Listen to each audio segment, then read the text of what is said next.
यह कहानी है ज्योतिबा फुले की, एक ऐसे इंसान की जिसने अपना पूरा जीवन समाज के सबसे दबे कुचले लोगों को उठाने में लगा दिया। जहां पिछले भाग में हमने उनके बचपन, उनके संघर्ष और उस घटना की बात की थी जिसने उन्हें एक क्रांतिकारी की राह पर ला खड़ा किया, वहीं हमने उनके परिवार, उनकी जाति और उन परिस्थितियों का भी जिक्र किया था जिनमें वो पले बढ़े। अगर आपने वो भाग नहीं देखा है तो मैं जरूर कहूंगा कि पहले उस वीडियो को देखिए ताकि आप समझ सकें कि कैसे एक माली के बेटे ने उस समाज को बदलने की ठानी जो उसे इंसान मानने को भी तैयार नहीं था। अब आइए कहानी को वहीं से आगे बढ़ाते हैं जहां हमने छोड़ा था। तो उस समय का पुणे शहर आज के किसी बुरे सपने से कम नहीं था। दलितों और निचली जातियों के साथ ऐसा व्यवहार होता था जैसे वे इंसान न हो बल्कि कोई अपराधी हो। अगर कोई अछूत सड़क पर निकलता तो उसे अपनी पीठ पर पत्तियों की झाड़ू बांधनी पड़ती थी। जानते हो क्यों? क्योंकि उसके पैरों के निशान सड़क को अपवित्र न करें। उसके गले में एक मटका लटकाना जरूरी था ताकि अगर वह गलती से थूक दे तो सड़क दूषित न हो। चलते समय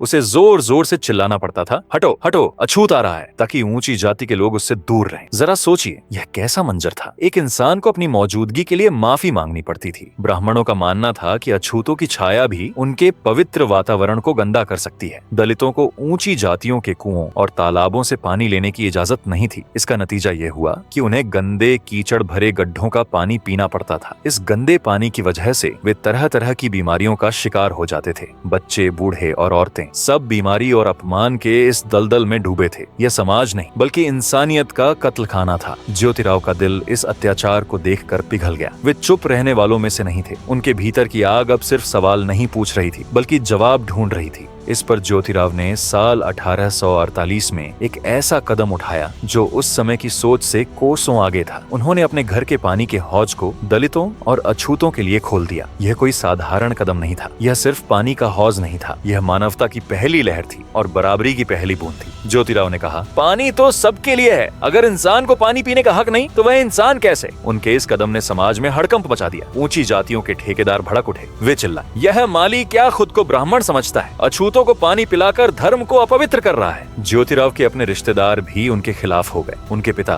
गोविंदराव पर भारी दबाव डाला गया। गांव वालों ने कहा, अगर ज्योतिराव ने यह हरकत बंद नहीं की तो तुम्हें गांव से बहिष्कृत कर देंगे। गोविंदराव गुस्से में आ गए। उन्होंने ज्योतिराव और उनकी पत्नी सावित्रीबाई को घर से निकाल दिया। ज्योतिराव और सावित्रीबाई सड़क पर आ गए। लेकिन क्या आपको लगता है कि इस अपमान ने उन्हें तोड़ दिया? जी नहीं, ये तो अभी कुछ भी नहीं था। ज्योतिराव के लिए यह कोई व्यक्तिगत लड़ाई नहीं थी। यह लड़ाई थी सदियों की बेड़ियों को तोड़ने की। उनके दिल में एक ही आवाज गूंज रही थी, कोई इंसान अपवित्र नहीं होता, अपवित्र होती है वह सोच जो इंसान को इंसान नहीं समझती। ज्योतिराव का सपना सिर्फ दलितों तक सीमित नहीं था। वे समझ गए थे कि समाज को बदलने के लिए महिलाओं को शिक्षित करना जरूरी है। उस समय औरतों को घर की चार दीवारी में कैद रखा जाता था। उन्हें किताब छूने की इजाजत नहीं थी। निचली जाति की औरतों का तो और भी बुरा हाल था। उन्हें दोहरे अत्याचार झेलने पड़ते थे, एक जाति के नाम पर, दूसरा औरत होने के नाम पर। ज्योतिराव ने सोचा, अगर माएं शिक्षित होंगी तो वे अपने बच्चों में बराबरी और इंसानियत के बीज बोएंगी और यही बीज भविष्य को बदलेगा। इसी सोच के साथ उन्होंने सबसे पहले अपनी पत्नी सावित्रीबाई को पढ़ाना शुरू किया। सावित्रीबाई जो उस समय एक साधारण गृहिणी थी, अब ज्योतिराव के सपने का हिस्सा बनने वाली थी। जब ज्योतिराव लगभग 20 साल के हो गए थे तब उनकी मुलाकात अहमदनगर में अपने दोस्त गोविंद से हुई। उस समय गोविंद के साथ थी एक अमेरिकी ईसाई पादरी महिला सिंथिया फर्रार जो एक मिशनरी स्कूल चलाती थी। इस स्कूल में लड़कियों और निचली जातियों के बच्चों को पढ़ाया जाता था। यह देख ज्योतिराव की आंखें चमक उठी। उन्होंने सोचा, यही तो वह रास्ता है जिसे मैं ढूंढ रहा हूँ। अगर अहमदनगर में ये हो सकता है तो पुणे में क्यों नहीं? इस मुलाकात ने उनके सपने को पंख दे दिए। ज्योतिराव ने ठान लिया कि वे पुणे में भी ऐसा स्कूल खोलेंगे और 1 जनवरी 1848 को उन्होंने तात्या साहेब भिंडे की हवेली में भारत का पहला दलित और महिला स्कूल शुरू किया। यह कोई साधारण स्कूल नहीं था, यह उस दौर की सबसे बड़ी बगावत थी। 19वीं सदी के भारत में जहाँ लड़कियों का स्कूल जाना पाप समझा जाता था, वहाँ दलित और निचली जाति की लड़कियों के लिए स्कूल खोलना एक क्रांति थी। ज्योतिराव ने इस स्कूल की जिम्मेदारी अपनी पत्नी सावित्रीबाई को सौंपी। सावित्रीबाई भारत की पहली दलित महिला शिक्षिका बनी।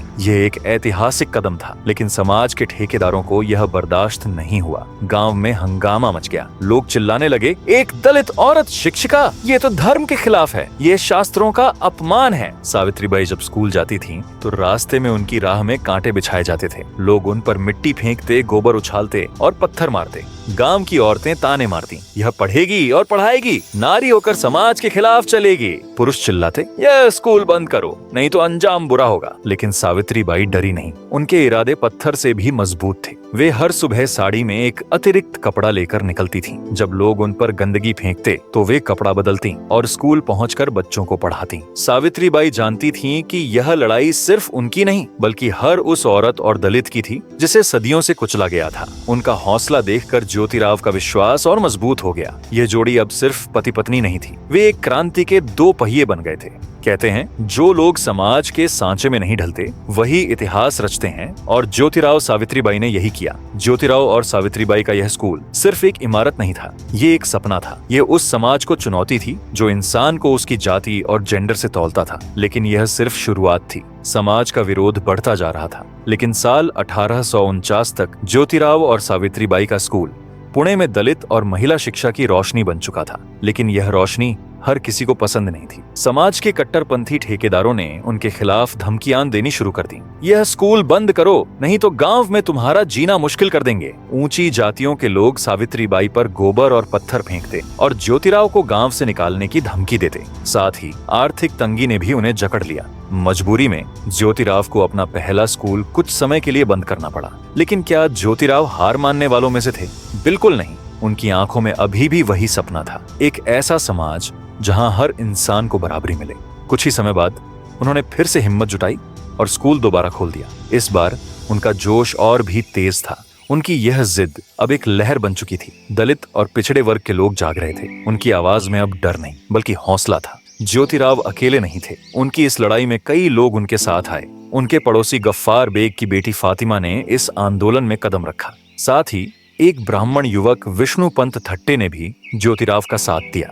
यह कोई छोटी बात नहीं थी। उस समय जब जाति की दीवारें आसमान छू रही थीं, एक मुस्लिम लड़की और एक ब्राह्मण युवक का दलितों की शिक्षा के लिए आगे आना एक क्रांति थी। साल 1850 तक ज्योतिराव के स्कूलों की संख्या तेजी से बढ़ने लगी और ठीक 3 जुलाई 1850 को बुधवार पेठ में अन्ना साहिब चिपलूकर ने एक और स्कूल खोला और सावित्रीबाई को इसका मुख्य अध्यापक बनाया गया। उसी साल 7 सितंबर को एक और जगह पर नया स्कूल शुरू हुआ। यकीन करना मुश्किल है, लेकिन सिर्फ 2-3 साल में ज्योतिराव और सावित्रीबाई के प्रयासों से 18 स्कूल खुल चुके थे, सब दलित और पिछड़े वर्ग की महिलाओं के लिए। यह कोई साधारण उपलब्धि नहीं थी।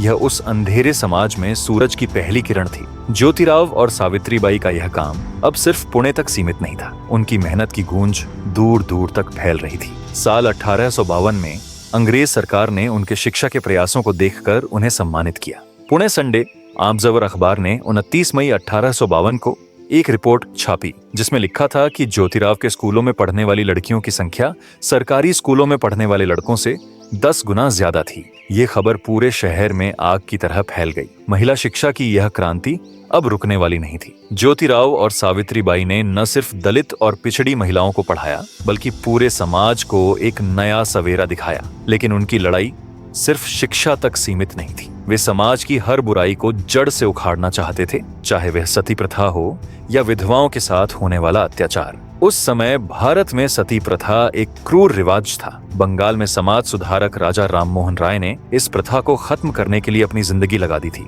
लेकिन 1833 में उनकी मृत्यु के बाद यह आंदोलन धीमा पड़ गया। ज्योतिराव ने इस मशाल को उठाया। उन्होंने पुणे में सती प्रथा के खिलाफ खुला मोर्चा खोल दिया। वे कहते थे, कोई औरत अपने पति की चिता पर क्यों जले? उसका जीवन उतना ही कीमती है जितना किसी पुरुष का। लेकिन ज्योतिराव की नजर सिर्फ सती प्रथा पर नहीं थी। वे विधवा विवाह को भी सामाजिक स्वीकृति दिलाना चाहते थे। उस समय ऊंची जाति की विधवाओं का जीवन नर्क से कम नहीं था। उनके सिर मुंडवा दिए जाते थे। उन्हें सिर्फ सफेद साड़ी पहनने के लिए मजबूर किया जाता था। समाज उनका तिरस्कार करता था। कई बार विधवाओं के साथ अमानवीय व्यवहार होता था। कुछ लोग उनका शारीरिक शोषण करते, उन्हें गर्भवती तक कर देते और जब बात खुलती तो उन्हें मार पीट कर घर से निकाल दिया जाता था। कई बार जबरदस्ती उनका गर्भपात कराया जाता था। विधवाओं की आवाज दबा दी जाती थी क्योंकि उनके हक में बोलने वाला कोई नहीं था। ज्योतिराव इस अत्याचार को देखकर चुप नहीं रह सके। साल 1853 में उन्होंने पुणे में एक बड़ी सभा बुलाई। इस सभा में सैकड़ों लोग शामिल हुए। ज्योतिराव ने खुलकर विधवा विवाह का प्रस्ताव रखा। उन्होंने कहा, हर औरत को जीने का हक है। विधवा होने का मतलब जिंदगी खत्म होना नहीं है। लेकिन समाज के ठेकेदारों को यह बात पसंद नहीं आई। वे चिल्लाए, यह शास्त्रों के खिलाफ है, यह धर्म का अपमान है। सभा में हंगामा हो गया और प्रस्ताव सर्वसम्मति से पास नहीं हो सका। लेकिन ज्योतिराव रुके नहीं। उन्होंने समाज के विरोध को ललकारा। उन्होंने पुणे में एक विधवा आश्रम खोल दिया। यह आश्रम उन विधवाओं के लिए एक सुरक्षित ठिकाना था जिन्हें उनके परिवार और समाज ने ठुकरा दिया था। खासकर ब्राह्मण परिवारों की विधवाएं, जिनके साथ सबसे ज्यादा अत्याचार होता था, अब इस आश्रम की ओर खींचने लगीं। ये आश्रम सिर्फ एक इमारत नहीं था, ये उस अंधेरी गुफा में सूरज की रोशनी की तरह था, जहां विधवाएं सम्मान और सुरक्षा के साथ जी सकती थीं। ज्योतिराव के इस कदम ने समाज में हलचल मचा दी। उनकी प्रेरणा से दूसरों ने भी इस राह पर कदम बढ़ाए। महादेव गोविंद रनाडे जैसे समाज सुधारक ने ज्योतिराव के काम से प्रभावित होकर 1860 से 1866 के बीच विधवा पुनर्विवाह संघ की स्थापना की और पंढरपुर में विधवा आश्रम खोले। विधवा विवाह की लड़ाई अब एक बड़ा आंदोलन बन चुकी थी। ज्योतिराव का मिशन सिर्फ विधवा विवाह तक सीमित नहीं था। वे महिलाओं को हर तरह से सशक्त बनाना चाहते थे। उस समय समाज में एक और क्रूर प्रथा आम थी, नवजात बच्चों की हत्या। खासकर वो विधवाएं जो मजबूरी में गर्भवती तो हो जाती थीं, परंतु समाज के डर से अपने बच्चों को मार देती थीं। ये महिलाएं न सिर्फ अपमान और शोषण की शिकार थीं, बल्कि उनके बच्चों को भी जीने का हक नहीं मिलता था। ज्योतिराव का दिल इस अत्याचार को देखकर पसीज गया। वे सोचते थे, क्या एक बच्चे का जन्म उसका गुनाह है? क्या एक माँ को सिर्फ समाज के डर से अपने बच्चे की जान लेनी चाहिए? इस पर साल 1863 में ज्योतिराव ने एक साहसी कदम उठाया। उन्होंने बाल हत्या प्रतिबंधक गृह की स्थापना की। यह गृह उन औरतों के लिए एक सुरक्षित ठिकाना था जो मजबूरी में अपने बच्चों को मारने के लिए विवश थीं। इस गृह में गर्भवती विधवाओं को न सिर्फ आश्रय मिलता था, बल्कि उनके बच्चों को भी जिंदगी मिलती थी। लेकिन ज्योतिराव यहीं नहीं रुके। उन्होंने एक ऐसा कदम उठाया जिसने समाज को हिला कर रख दिया। इसी दौरान ज्योतिराव को एक गर्भवती ब्राह्मण विधवा काशीबाई के बारे में पता चला। काशीबाई को समाज ने ठुकरा दिया था। उसे न तो परिवार ने अपनाया, न ही गांव वालों ने। ज्योतिराव और सावित्रीबाई ने उसे अपने घर में पनाह दी। उन्होंने अपने घर में ही काशीबाई के प्रसव की व्यवस्था की। काशीबाई ने एक बेटे को जन्म दिया जिसका नाम रखा गया यशवंत। लेकिन ज्योतिराव ने जो किया वह उस समय के लिए अकल्पनीय था। उन्होंने यशवंत को गोद ले लिया। यह कोई साधारण फैसला नहीं था। एक माली परिवार का व्यक्ति जो खुद समाज के हाशिए पर था, एक ब्राह्मण विधवा के बच्चे को गोद ले रहा था।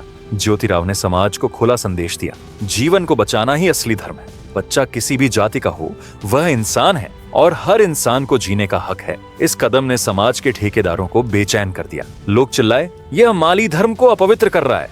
लेकिन ज्योतिराव को इन तानों की परवाह नहीं थी। उनके लिए इंसानियत सबसे बड़ा धर्म था। ज्योतिराव की विधवा विवाह की लड़ाई भी रंग ला रही थी। साल 1866 में उन्होंने विष्णु शास्त्री पंडित के साथ मिलकर बंबई प्रेसिडेंसी में विधवा विवाह समितियां बनाई। विष्णु शास्त्री ने खुद एक विधवा ब्राह्मणी से शादी करके समाज को दिखाया कि परंपराएं बदली जा सकती हैं। ज्योतिराव के इन प्रयासों की गूंज अब इतनी तेज हो चुकी थी कि ब्रिटिश सरकार भी उनकी ओर देखने लगी। साल 1872 में ब्रिटिश सरकार ने नेटिव मैरिज एक्ट लागू किया, जिसने विधवा विवाह को कानूनी मान्यता दे दी। यह ज्योतिराव की एक बड़ी जीत थी। लेकिन ज्योतिराव के लिए यह सिर्फ शुरुआत थी। सती प्रथा को खत्म करना, नवजात बच्चों की हत्या रोकना और विधवा विवाह को बढ़ावा देना, ये सब उनके मिशन का हिस्सा थे। वे मानते थे कि जब तक समाज की सबसे कमजोर कड़ी यानी औरतों और दलितों को सम्मान नहीं मिलेगा, तब तक कोई भी प्रगति अधूरी है। समझ गए दोस्तों? जैसे कभी समाज ने औरतों और दलितों को नीचा दिखाया, उन्हें दोयम दर्जे का माना, उसी तरह आज हम वही नजरिया बिहार के साथ अपना रहे हैं। मेरी बात ध्यान से सुनो और याद रखना, जैसे आज हम बिहारियों को गंदी नजर से देख रहे हैं, वैसे ही पूरी दुनिया हमारे भारत को उसी गंदी नजर से देखती है। जब तक हम अपने ही लोगों की इज्जत करना नहीं सीखेंगे, तब तक हम दुनिया से इज्जत की उम्मीद कैसे कर सकते हैं? बिहार सिर्फ एक राज्य नहीं है, वो हमारी असली जड़ है। वहाँ की मिट्टी ने हमें चाणक्य, बुद्ध, आर्यभट्ट और गजब के मेहनती हाथ दिए हैं। और आज अगर हम उसी मिट्टी को ठुकरा रहे हैं, तो समझ लो हम अपनी ही जड़ों को काट रहे हैं। बिहारियों को सम्मान देना मतलब भारत की आत्मा को सम्मान देना है। खैर, ज्योतिबा फुले की यह लड़ाई सिर्फ सुधार नहीं थी, बल्कि मानवता की विजय थी। फिर 1 जनवरी 1873 को एक ऐतिहासिक आया। ज्योतिराव ने अपनी किताब गुलामगिरी प्रकाशित की। यह किताब कोई साधारण किताब नहीं थी। यह शूद्रों, दलितों और निचली जातियों के लिए एक नया घोषणा पत्र थी। ज्योतिराव ने इसमें समाज की सच्चाई को बेपर्दा किया। उन्होंने लिखा कि राजनीतिक गुलामी से भी ज्यादा खतरनाक है सामाजिक गुलामी। ब्राह्मणवादी व्यवस्था ने वेदों और शास्त्रों के नाम पर निचली जातियों को सदियों से गुलाम बनाकर रखा था। ज्योतिराव ने साफ कहा, यह गुलामी की जंजीरें तोड़ने का वक्त है। उनकी किताब ने समाज में टहलका मचा दिया। यह न सिर्फ दलितों और शूद्रों को उनकी ताकत का एहसास कराती थी, बल्कि ऊंची जातियों को भी आईना दिखाती थी। गुलामगिरी सिर्फ किताब नहीं थी, ये एक हथियार थी जो समाज की खोखली परंपराओं को चकनाचूर करने के लिए लिखा गया था। ज्योतिराव की क्रांति अब और बड़ा रूप लेने वाली थी। 24 सितंबर 1873 को उन्होंने पुणे के जूनागढ़ मकान नंबर 527 में अपने समर्थकों, हितैषियों और अनुयायियों को एक ऐतिहासिक सभा के लिए बुलाया। इस सभा में सत्यशोधक समाज का जन्म हुआ। यह कोई साधारण संगठन नहीं था, यह एक सामाजिक बम था जो समाज की हर बुराई, पाखंड, पुरोहितवाद और जात पात को उड़ाने के लिए बनाया गया था। सत्यशोधक समाज का मकसद था सत्य की खोज करना और हर इंसान को बराबरी का हक दिलाना। इस संगठन की सबसे खास बात थी कि यह हर जाति, हर वर्ग और हर धर्म के लिए खुला था। इसके शुरुआती सदस्यों में सखाराम यशवंतराव परांजपे, सदाशिव गोवंडे, शिवाराम सखाराम दातार और मोरे विट्ठल बालवेकर जैसे लोग शामिल थे। ये लोग अलग अलग पृष्ठभूमि से थे, लेकिन एक ही मकसद से जुड़े थे और वो था समाज को बदलना। उस समय निचली जातियों का शोषण धर्म, आस्था और वेदों के नाम पर होता था। पंडित और पुरोहित मंदिरों को अपनी जागीर समझते थे। वे कहते थे कि वेद और शास्त्र सिर्फ ब्राह्मणों के लिए हैं। ज्योतिबा ने इस पाखंड को ललकारा। सत्यशोधक समाज के सिद्धांतों में उन्होंने साफ कहा, ईश्वर एक है, वह न तो मंदिर में बंद है, न किसी पंडित का गुलाम, वह हर जीव में बसता है। हिंदू, मुस्लिम, ब्राह्मण या अछूत, सब उसी की संतान है। ज्योतिराव ने कहा, जैसे तुम्हें अपने माता पिता से बात करने के लिए किसी बिचौलिए की जरूरत नहीं, वैसे ही ईश्वर से मिलने के लिए पंडितों की क्या जरूरत। उन्होंने लोगों को सिखाया कि सच्ची भक्ति दिल से होती है, न कि पुरोहितों के मंत्रों से। ज्योतिराव ने वेदों को ईश्वर द्वारा रचित मानने पर सवाल उठाए। वे कहते, अगर वेदों ने जाति व्यवस्था को जन्म दिया और जाति व्यवस्था ने शोषण को बढ़ावा दिया, तो क्या ये वेद सही मार्ग दिखाते हैं? ज्योतिराव की सोच उस समय के लिए इतनी क्रांतिकारी थी कि लोग उनकी बात सुनकर लोग दंग रह जाते थे। वे कहते थे, न तो कोई ग्रंथ ईश्वर द्वारा रचित है, न ही इसका कोई प्रमाण है। ईश्वर अवतार नहीं लेता। पुनर्जन्म, कर्मकांड, जप तप, ये सब अंधविश्वास हैं जिन्हें ब्राह्मणों ने अपने स्वार्थ के लिए फैलाया। सोचिए, 19वीं सदी के भारत में जहां ब्राह्मणवाद की जड़ें गहरी थीं, वहां ऐसी बात कहना कितना साहसी था। ज्योतिराव ने साफ कहा कि बिना संस्कृत मंत्रों के भी ईश्वर तक पहुंचा जा सकता है। यह उनके दिमाग की वह चिंगारी थी जो समाज की हर बुराई को जलाने वाली थी। सत्यशोधक समाज के लक्ष्य साफ थे। पहला था ब्राह्मणवादी मानसिकता को तोड़ना। ज्योतिराव मानते थे कि ब्राह्मण पुरोहित डर और अंधविश्वास फैलाकर लोगों को ठगते हैं। वे अनिष्ट का भय दिखाकर आम लोगों का शोषण करते थे। दूसरा, मूर्ति पूजा और कर्मकांडों का अंत। वे कहते थे कि मूर्ति पूजा और धार्मिक कर्मकांड ब्राह्मणों की दुकानदारी का हिस्सा है। सच्ची भक्ति दिल से होती है, न कि मंदिरों में। तीसरा, शिक्षा का प्रसार, खासकर औरतों और निचली जातियों के लिए शिक्षा का हक सुनिश्चित करना। और चौथा, छुआछूत का खात्मा, अछूतों को समाज में बराबरी का दर्जा देना और उनके साथ भेदभाव को जड़ से मिटाना। ज्योतिराव ने अपनी किताबों किसानों का कोड़ा और गुलामगिरी में ब्राह्मणवादी चालाकियों को साफ शब्दों में बेपर्दा किए हैं। उन्होंने लिखा कि कैसे वेदों और शास्त्रों के नाम पर निचली जातियों को गुलाम बनाया गया। उनकी ये बातें हिंदू धर्म की परंपराओं के खिलाफ थीं। नतीजा, हर कदम पर उनका विरोध हुआ। कट्टरपंथी उनके खून के प्यासे हो गए। कई बार उनकी हत्या की कोशिशें भी हुईं, लेकिन ज्योतिराव डरे नहीं। वे कहते थे, सच की राह पर चलने वाला कभी झुकता नहीं। ज्योतिराव ने सत्यशोधक समाज के जरिए न सिर्फ समाज को जगाया, बल्कि एक नई परंपराएं भी शुरू की। उन्होंने सत्यशोधक विवाह की शुरुआत की। यह विवाह कोई साधारण रस्म नहीं था। इसमें न ब्राह्मणों की जरूरत थी, न फिजूल खर्ची की, न 7 फेरे थे, न संस्कृत मंत्र। बस एक साधारण वचन लिया जाता था कि स्त्री और पुरुष बराबर हैं, वे एक दूसरे के मित्र हैं और साथी हैं। ये उस समय के लिए एक विद्रोही कदम था। जब सत्यशोधक विवाह होने लगे तो ब्राह्मणों ने हंगामा मचा दिया। उन्होंने ज्योतिराव के खिलाफ मुकदमा दायर किया। वे चिल्लाए, यह शास्त्रों का अपमान है, यह धर्म के खिलाफ है। लेकिन ज्योतिराव ने इन धमकियों को हवा में उड़ा दिया। वे कहते थे, अगर धर्म इंसान को बांटता है तो ऐसा धर्म धर्म नहीं, पाखंड है। उनकी यह निर्भीकता लोगों को प्रेरित करने लगी। धीरे धीरे सत्यशोधक समाज की शाखाएं महाराष्ट्र के हर कोने में फैलने लगीं।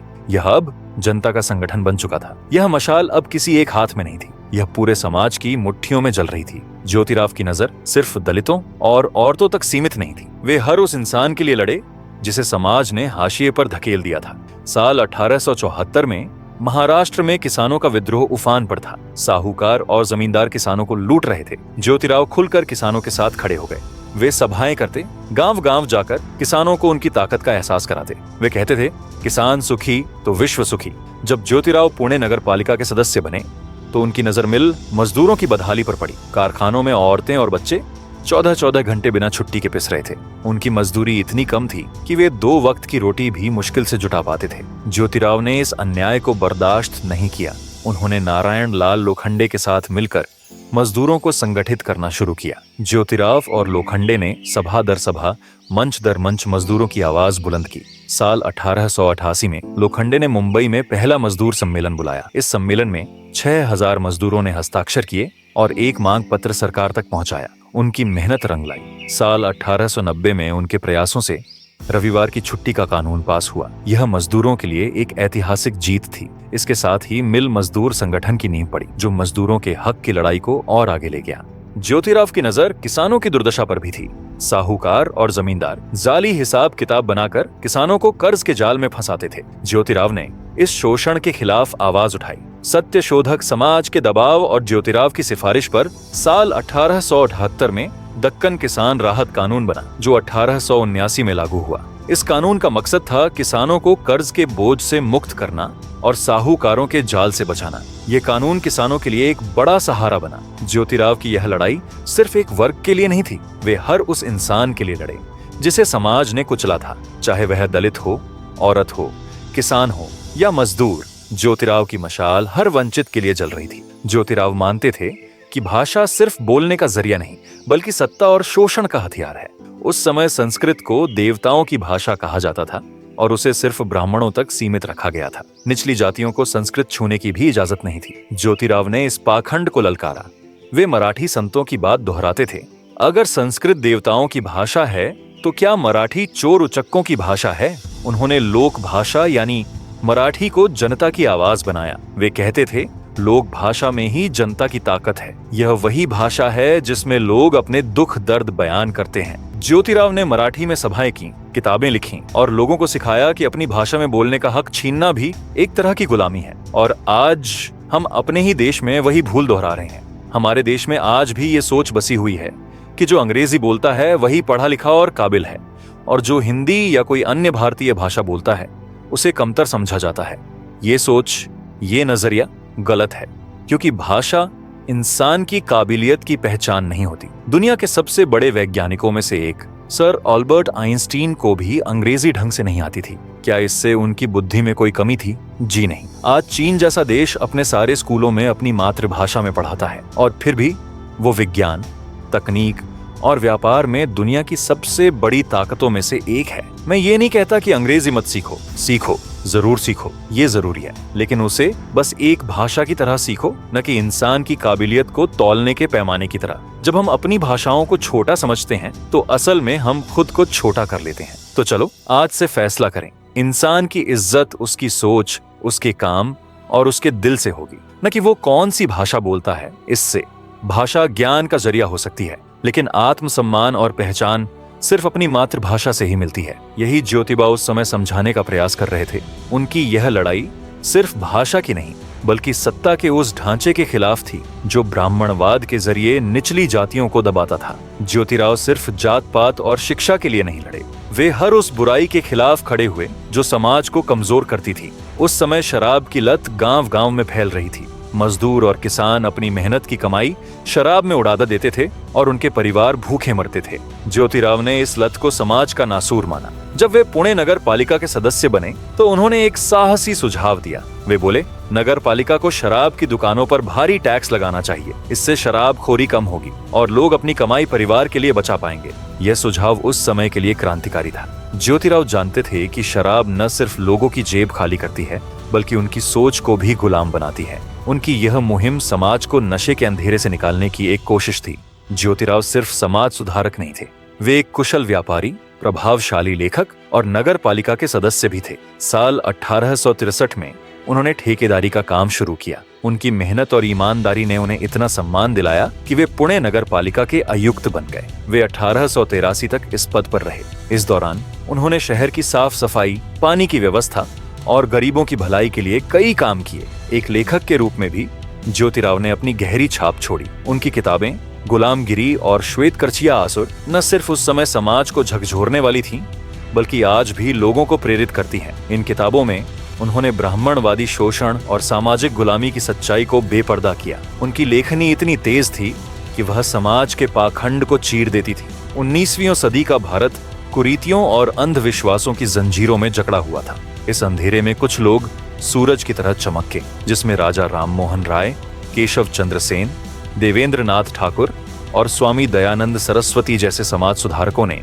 सती प्रथा, बाल विवाह और अंधविश्वास के खिलाफ जंग लड़ी। लेकिन इन सुधारकों की एक बात थी, वे ज्यादातर मध्यम या ऊंची जातियों से थे। उनकी रोशनी वहीं तक सीमित रही जहां तक उनका समाज था। लेकिन ज्योतिराव फुले अलग थे। वे उस समाज से आए थे जिसे सदियों से पैरों तले कुचला गया था। एक माली परिवार का बेटा जिसने खुद अपमान और भेदभाव का दर्द सहा था। इसलिए वे दलितों, शूद्रों और औरतों के दुख को दूसरों से कहीं ज्यादा गहराई से समझते थे। उनकी क्रांति सिर्फ सुधार नहीं थी, यह समानता की क्रांति थी। वे समाज की सबसे गहरी खाई में उतरे और वहां से रोशनी लाए। उनकी लड़ाई सिर्फ ऊपरी बदलाव के लिए नहीं थी, बल्कि समाज की जड़ों को बदलने के लिए थी। ज्योतिराव के इन संघर्षों को देखकर समाज में उनकी आवाज गूंजने लगी। बंबई के समाज सुधारक विट्ठल राव कृष्णाजी वंदेकर ने उनकी महानता को पहचाना और साल 1888 में उन्होंने ज्योतिराव को महात्मा की उपाधि दी। यह उपाधि सिर्फ एक सम्मान नहीं थी, यह उस शख्स को सलाम था जिसने अपनी जिंदगी समाज की भलाई के लिए कुर्बान कर दी। लेकिन नियति को कुछ और मंजूर था। उसी साल 1888 में ज्योतिराव को लकवा मार गया। उनकी सेहत बिगड़ती चली गई। फिर 28 नवंबर 1890 को वे इस दुनिया से रुखसत हो गए। तो दोस्तों, उम्मीद है कि ज्योतिबा फुले की यह संघर्ष भरी कहानी आपको पसंद आई होगी। एक ऐसे इंसान जिसने खुद दुख सहकर दूसरों के लिए रास्ता बनाया, जिसने समाज की सबसे निचली सीढ़ी पर खड़े इंसान को भी बराबरी का हक दिलाने के लिए अपनी पूरी जिंदगी समर्पित कर दी। अगर आप ऐसे ही एक और क्रांतिकारी बिरसा मुंडा की कहानी जानना चाहते हैं तो इस वीडियो को जरूर देखें और कमेंट में बताइए कि अगली बार आप किस महान व्यक्तित्व की कहानी सुनना चाहेंगे। तब तक आप अपना और अपने परिवार का ख्याल रखें। तब तक के लिए गुड बाय और जय हिंद।